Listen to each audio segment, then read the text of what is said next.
Last video में हमने find out किया था electric field intensity find out किया था किसी पॉइंट पे डाइपोल की वजह से अगर वो पॉइंट लाई करता है उसकी एक्सिस के ऊपर एक्सियल लाइन पे जिसकी वैल्यू हमने जो फाइंड आउट की थी एक्सियल लाइन पे जो इलेक्ट्रिक फील्ड आया था शॉर्ट डाइपोल के केस में वो इन्वर्सली प्रोपोर्शनल आया था इसकी cube of the distance of point from the centre of dipole. ये हमने फाइंड आउट किया था। आज हम स्टडी करेंगे electric field intensity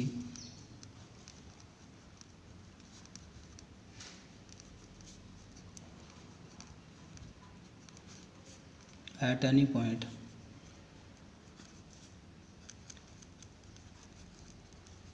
on the equatorial line of an electric dipole.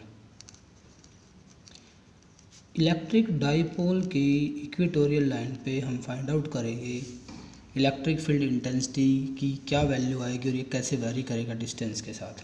तो सबसे पहले तो हम कंसीडर कर लेते हैं कि डाइपोल लेकर चलते हैं। डाइपोल कंसीडर कर लिया हमने, माइनस क्यू चार्ज और यहाँ पे प्लेस किया प्लस क्यू चार्ज। और डाइपोल का जो सेंटर हमारा है सपोज कर लेते हैं ओ है सेंटर, ये डाइपोल का सेंटर है। डाइपोल की टोटल लेंथ जो है, टोटल लेंथ डाइपोल की दिस इज 2a। 2a जो है ये क्या है, total length of the dipole है। और इसके बाद इस पॉइंट को नाम दे देते हैं a, इस पॉइंट को नाम देते हैं b। इक्वेटोरियल लाइन जैसे कि डेफिनेशन की है एक लाइन जो इसको डाइपोल को परपेंडिकुलरली बाइसेक्ट करती है, नॉर्मली इसको बाइसेक्ट करती है। तो यहाँ पे कोई पॉइंट P कंसीडर किया हमने इक्वेटोरियल लाइन पे, ये हमारी इक्वेटोरियल लाइन हो गई है, कोई पॉइंट P हो गया और P पॉइंट पे हमने क्या रख दिया, यूनिट पॉजिटिव चार्ज। मान लेते हैं P पॉइंट का जो डिस्टेंस है, ये सपोज करके चलते हैं डिस्टेंस P पॉइंट का सेंटर से डाइपोल के जो है R है। अब देखो हमें क्या करना है, हमें सेम वही रूल अप्लाई करना है electric field intensity find out करने के लिए। पहले electric field intensity positive charge की वजह से निकालेंगे, फिर नेगेटिव चार्ज की वजह से। अब अगर हम electric field intensity positive charge की वजह से निकालते हैं तो पहले हमें डिस्टेंस पता होना चाहिए। P से लेके B तक का जो डिस्टेंस आएगा, ये जो डिस्टेंस हमें पता है, O से लेके B तक का जो डिस्टेंस है ये A, और O से P तक का जो डिस्टेंस है ये R। तो पाइथागोरस लगा सकते हो, पाइथागोरस थ्योरम यूज करके हम जो है ये फाइंड आउट कर सकते हैं। ये वैल्यू आ जाएगी R² प्लस A² और पूरे का क्या हो जाएगा, स्क्वायर रूट। मीनिंग BP की जो वैल्यू आएगी ये हमने पाइथागोरस थ्योरम लगा करके निकाल लिया, ये हमारे पास आ जाएगा R² प्लस A² और पूरे का क्या कर देना है, स्क्वायर रूट। अब यहाँ पे अगर इलेक्ट्रिक फील्ड इंटेंसिटी हमें फाइंड आउट करना है तो सबसे पहले हम देखेंगे ये पॉजिटिव चार्ज की वजह से निकाल रहे हैं, तो पॉजिटिव चार्ज पॉजिटिव को रिपेल करेगा तो फोर्स की डायरेक्शन इधर आएगी, और जिस साइड फोर्स की डायरेक्शन आएगी उसी डायरेक्शन में क्या आएगा हमारा इलेक्ट्रिक फील्ड इंटेंसिटी। तो इसको मैंने राइट कर दिया E positive. Meaning E positive जो आएगा इलेक्ट्रिक फील्ड इंटेंसिटी जो पॉजिटिव चार्ज की वजह से आएगी, E पॉजिटिव किसकी वजह से है, electric field intensity due two plus Q charge. इसकी वैल्यू क्या आएगी, फॉर्मूला हमारा वही रहेगा K Q डिवाइड में डिस्टेंस जो आया यहाँ पे BP, और BP का क्या कर देना है, स्क्वायर। ये हमने मैग्नीट्यूड फाइंड आउट कर लिया और वैल्यू पुट करें अगर ये आएगा K Q divide by BP की वैल्यू हमने पुट किया R² प्लस A²। अब यहाँ स्क्वायर है, यहाँ स्क्वायर रूट है, तो स्क्वायर रूट कैंसिल हो जाएगा, वैल्यू ये बचेगी। बट अगर डायरेक्शन की बात करें हम, इसकी डायरेक्शन क्या आएगी, इलेक्ट्रिक फील्ड की डायरेक्शन क्या आएगी, मैग्नीट्यूड तो सेम ही रहेगा K Q divide by R² plus A², but इसकी डायरेक्शन जो आएगी, अगर मैं यहाँ पे B से P की तरफ एक लाइन ड्रॉ कर देता हूँ ऐसे, या यहाँ पे मैंने इसको दिखाया, यहाँ पे कोई पॉइंट C कंसीडर कर लेते हैं, तो किसके अलोंग आएगी, अलोंग PC लाइन। P से C की तरफ जो है इलेक्ट्रिक फील्ड की डायरेक्शन आई है P से C की तरफ। ऐसे ही अगर हम electric field intensity minus Q charge की वजह से निकालना चाह रहे हैं तो यहाँ से लाइन ड्रॉ कर लो ऐसे। अब देखो पॉजिटिव चार्ज यहाँ पे यूनिट पॉजिटिव चार्ज कंसीडर किया है, ये नेगेटिव चार्ज है, इसको अट्रैक्ट करेगा, मीनिंग फोर्स जो लगेगा वो इस साइड लगेगा। जिधर फोर्स लगेगा उसी साइड क्या होगा, इलेक्ट्रिक फील्ड इंटेंसिटी की डायरेक्शन आएगी। तो ई नेगेटिव की डायरेक्शन जो आएगी वो पी से ए की तरफ आएगी। तो ई नेगेटिव की जो वैल्यू आएगी, ई नेगेटिव अगर मैग्नीट्यूड इसका हम फाइंड आउट करें, that this is equal to k q, क्योंकि चार्ज का मैग्नीट्यूड लेना होता है। डिस्टेंस ये भी उतना ही है क्योंकि इक्वेटोरियल लाइन है, तो जो डिस्टेंस आएगा ए पी वो किसके इक्वल आएगा, बी पी के इक्वल आएगा। और बी पी की वैल्यू हमारे पास हम पहले फाइंड आउट कर चुके हैं, तो ये आ जाएगी r square plus a square, इतनी वैल्यू आ जाएगी। और अगर डायरेक्शन की बात करें, डायरेक्शन क्या आएगी, k q divide by r square plus a square magnitude, और डायरेक्शन इसकी जो आएगी पी से ए की तरफ आएगी along p a line, p से ए की तरफ इसकी डायरेक्शन है। बट अगर हम दोनों का मैग्नीट्यूड देखें, सिर्फ मैग्नीट्यूड ई पॉजिटिव और ई नेगेटिव का मैग्नीट्यूड अगर हम देखें, दोनों का ही मैग्नीट्यूड क्या आता है हमारे पास, इक्वल आता है, बट डायरेक्शन इनकी अलग अलग है। तो अब हम इसको दो तरह से सोल्व कर सकते हैं। नेट इलेक्ट्रिक फील्ड अगर हमें फाइंड आउट करना है पी पॉइंट पे, या तो हम ई पॉजिटिव और ई नेगेटिव को कंपोनेंट्स में रिजोल्व कर दें, या दूसरा मेथड क्या है, हम इस पे parallelogram law of vector addition apply कर दें। तो दोनों में से जो भी आपको ठीक लगता है आप वो मेथड इस पे अप्लाई कर सकते हो। हम इसको रिजोल्यूशन ऑफ वेक्टर से करते हैं, वेक्टर को रिजोल्व करते हैं। तो अलग से मैं डायग्राम बनाता हूँ इसका। तो नेट इलेक्ट्रिक फील्ड जो आएगा हम वो फाइंड आउट करेंगे। सबसे पहले अगर हम ये एंगल्स दिखाएं, ये एंगल क्या हो जाएगा, थीटा, तो ये भी थीटा एंगल है। और एक लाइन हम डाइपोल के पैरेलल अगर ड्रॉ कर दें, यहाँ पे डाइपोल के बिल्कुल पैरेलल, तो अगर ये एंगल थीटा है तो ये एंगल भी क्या बनेगा, थीटा, और ये एंगल थीटा है तो ये एंगल भी क्या बनेगा, थीटा। आप थ्योरम्स पढ़ चुके हो 9th और 10th क्लास में मैथमेटिक्स के अंदर। तो ये एंगल जो है एक ही साइड है दोनों, और ये जो एंगल है अल्टरनेट एंगल्स हो गए, तो ये एंगल्स जो है इक्वल होते हैं। तो अगर हम यहाँ पे कंपोनेंट में रिजोल्व करें ई पॉजिटिव को, ई पॉजिटिव का देखो ये एंगल थीटा बनाता है इधर, तो एक कंपोनेंट इधर इसका आएगा ई पॉजिटिव कोस थीटा, +1 में आपने पढ़ा है रिजोल्यूशन ऑफ वेक्टर्स। और एक कंपोनेंट इसका कहाँ आएगा, ऊपर की तरफ, यानी कि इसके साथ हमने 90 डिग्री पे ड्रॉ करना है ऊपर। तो इधर जो कंपोनेंट आएगा ये कौन सा कंपोनेंट आ जाएगा, ई पॉजिटिव साइन थीटा। मीनिंग हमने किसको रिजोल्व कर दिया कंपोनेंट्स में, ई पॉजिटिव को। कंपोनेंट जो आए हैं रेक्टेंगुलर कंपोनेंट्स लेंगे, rectangular components of E positive कौन कौन से आए हैं, एक तो आया E positive cos theta horizontal line के अलोंग, और E negative E positive sine theta जो कंपोनेंट आया वो किधर आया, वर्टिकल लाइन के अलोंग। ऐसे ही हम रिजोल्व कर सकते हैं कंपोनेंट्स में। अगर रेक्टेंगुलर कंपोनेंट राइट करें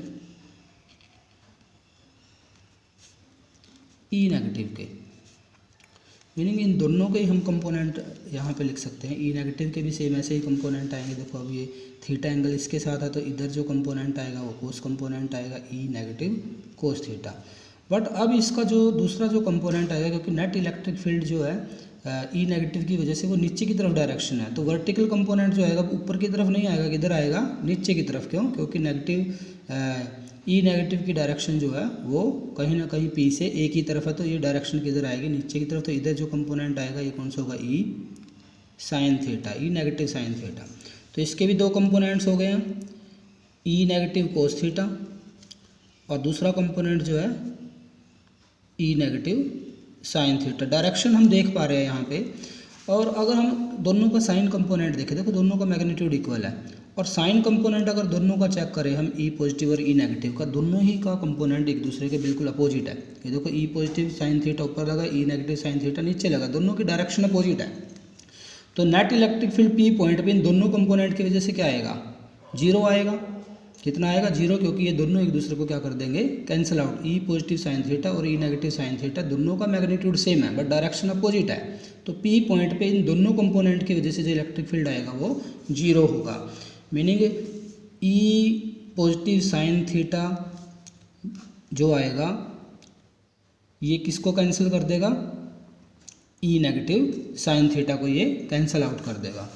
अब हॉरिजेंटल कंपोनेंट देखें अगर हम, कोस कंपोनेंट जो है फर्स्ट कंपोनेंट जो दोनों का जो है यहाँ पे ई पॉजिटिव कोस थीटा और E negative cos theta, diagram में अगर जाएं देखो दोनों की डायरेक्शन एक ही तरफ है, तो इसका मीनिंग नेट इलेक्ट्रिक फील्ड जो पी पॉइंट पे आएगा वो इलेक्ट्रिक फील्ड किसकी वजह से है, इन कोसाइन कंपोनेंट्स की वजह से है। तो नेट इलेक्ट्रिक फील्ड जो आएगा, net electric field at point p will be due to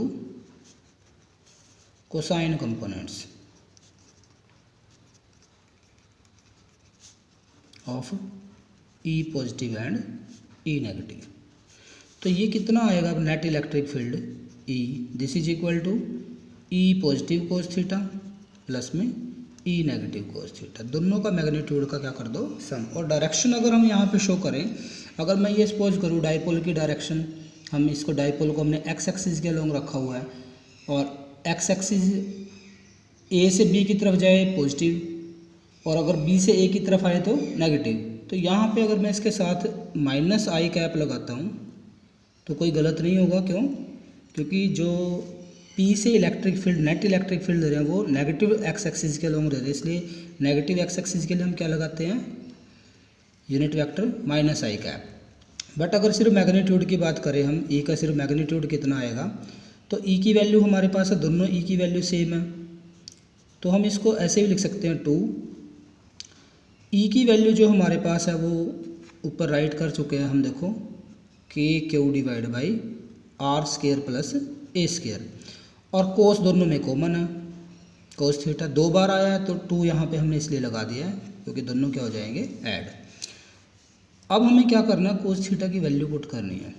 cos theta की वैल्यू हम इस ट्राइंगल से निकाल सकते हैं, जो ये ट्राइंगल हमारे पास बनी हुई है, देखो ए, ये डाइपोल का सेंटर है ओ, ठीक है, ये क्या डाइपोल का सेंटर, और ये जो यहाँ पे हमने प्लेस किया हुआ पॉजिटिव चार्ज, ये पॉइंट हमारा था बी, ऐसे ये पी पॉइंट, ये डिस्टेंस आर, तो ये कहीं ना कहीं हमारे पास राइट ट्राइंगल बन गई है। तो ये जो डिस्टेंस आएगा, अब ये एंगल थीटा है, हमें क्या निकालना है, कोस थीटा निकालना है। तो आप यूज़ कर सकते हो 10th क्लास में आपने ट्रिग्नोमेट्री पढ़ी है, +1 में भी आपने मैथमेटिक्स के अंदर बहुत कुछ सोल्व किया। तो बेस अपॉन हाइपोटेनस, तो ये बेस हो जाएगा और ये हाइपोटेनस, तो बेस कितना है ए, और हाइपोटेनस की वैल्यू हम निकाल चुके हैं r square plus a square और इसका पूरे का स्क्वायर रूट, तो r square plus a square और इसका स्क्वायर रूट हो जाएगा। अब ये वैल्यू हमें इसमें पुट कर देनी है, पुट करने के बाद क्या आएगा, 2 की q divide by r square plus a square,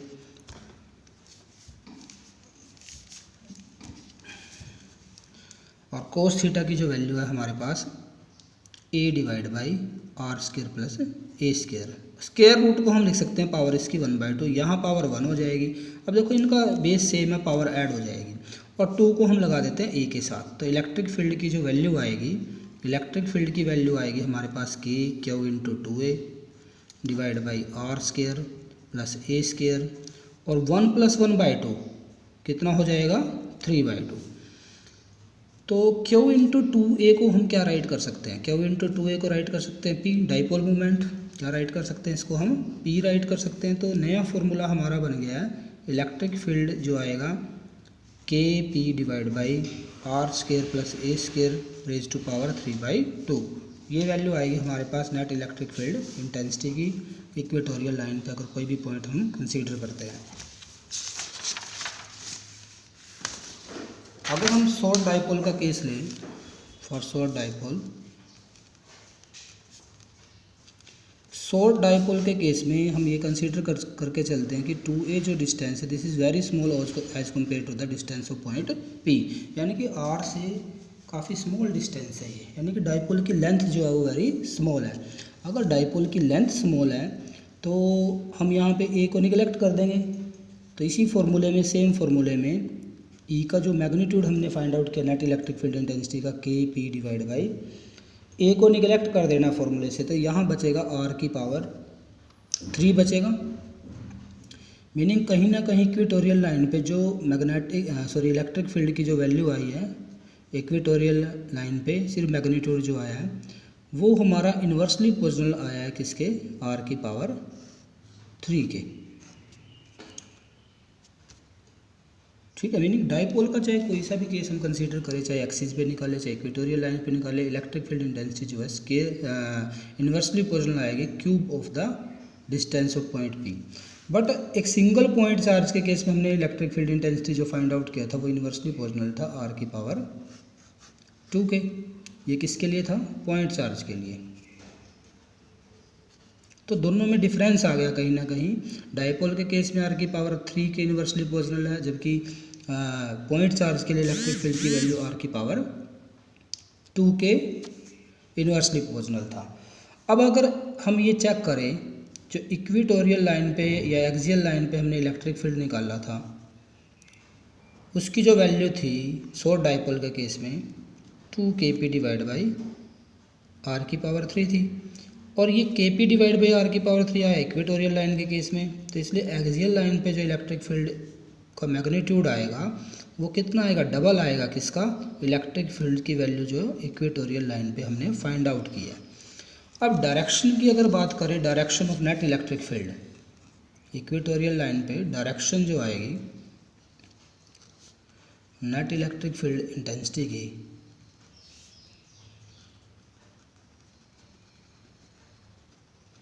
net electric field intensity की जो डायरेक्शन आएगी वो डायरेक्शन क्या आएगी? देख सकते हो आप, ये देखो हमने अभी किया जो नेट इलेक्ट्रिक फील्ड इंटेंसिटी यहाँ पे देखो इधर आया हुआ है, यानी कि डाइपोल की डायरेक्शन के अपोजिट होगी।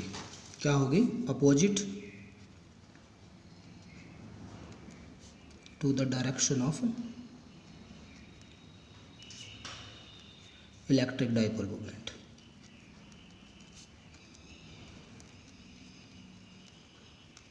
इलेक्ट्रिक डाइपोल मूवमेंट के बिल्कुल क्या आएगी?